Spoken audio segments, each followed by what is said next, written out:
Did you know there is a bird that can fly for 10 months straight without ever touching the ground? Imagine a life where touching the ground is a death sentence.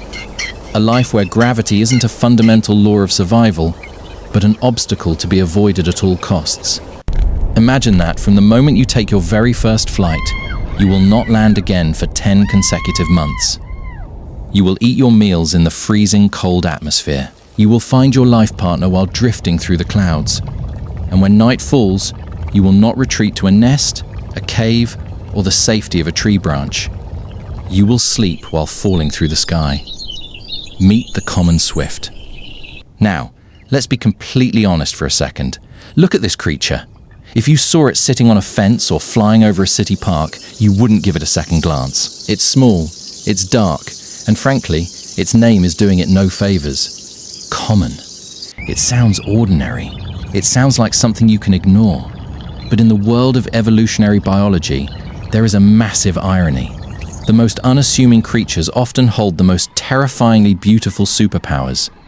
There is absolutely nothing common about this bird. It is, quite literally, a living airplane that has figured out how to turn the open sky into a permanent home.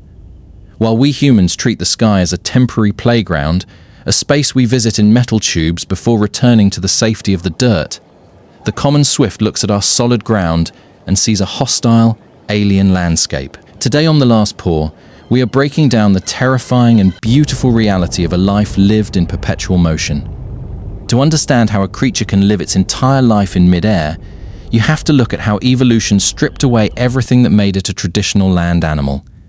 The scientific name for the swift family is Apodidae, which literally translates from ancient Greek to footless. Now, they do have feet, but they are incredibly tiny, weak, and useless for walking. They lack the structural engineering to perch on a branch or hop along the grass. If a common swift accidentally lands on flat ground, its wings are too long and its legs are too short to generate the leverage needed to take off again. On the ground, it is entirely helpless. Stranded, an easy meal for any passing predator. Because gravity on land is its enemy, the swift traded the earth for the sky. Its entire anatomy is a masterpiece of aeronautical engineering. Its wings are shaped exactly like the swept-back wings of a modern fighter jet, allowing it to glide for miles with minimal muscle expenditure. It doesn't fly by violently flapping. It surfs the global highway of wind currents. Think about the sheer audacity of this evolutionary gamble. Nature looked at this bird and said, "I am going to take away your ability to walk. I am going to make the ground a trap for you. But in exchange, I will make you a god of the upper atmosphere." It's the ultimate high-stakes trade-off. And how does it pay off? Well, consider how they eat. While other birds have to hunt, stalk, dig, or forage, risking their lives on the ground, the common swift treats the sky as an all-you-can-eat buffet. It flies with its mouth wide open, behaving exactly like a biological whale filtering plankton out of the ocean. It vacuums up millions of airborne spiders, aphids, and flies right out of the breeze. Need a drink? It doesn't land at a riverbank. It glides low over the surface of a lake, skims the water with its lower beak, scoops up a drop, and ascends back into the clouds without ever losing momentum. As night falls, the true test of the common swift begins. For a normal bird, twilight is a signal to find shelter, to hide from the cold and the nocturnal predators of the forest. But for the swift, twilight is an invitation to ascend. As the sun dips below the horizon, flocks of swifts gather and begin a coordinated, vertical climb. They leave the lower atmosphere behind, flying upward to altitudes of over 10,000 feet, high into the troposphere, right to the edge of the stratosphere. Up here, the air is thin, sub-zero, and completely empty. There are no trees to crash into, no predators to hunt them, and no ground to threaten them. But this raises a profound, almost impossible question. If you are 10,000 feet in the air, flying at 40 miles an hour, and you cannot stop, how do you sleep? This is the part of the story that blows my mind every time I think about it. If a human pilot falls asleep at the wheel, the result is catastrophic. If any other animal loses consciousness in mid-air, gravity takes over and it plummets to its death. So, how does the common swift break the laws of biology? It uses a terrifyingly brilliant neurological trick called unhemispheric slow-wave sleep. Let's break down what that actually means. The swift doesn't sleep like you and me. It doesn't shut its eyes and drift off into oblivion.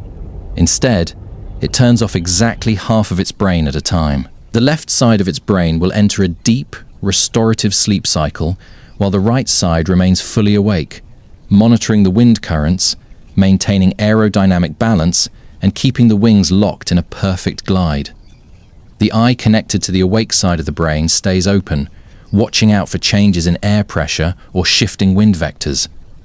After a few hours, the brain flips the switch. The right side goes to sleep, the left side wakes up, and the bird continues its endless cruise.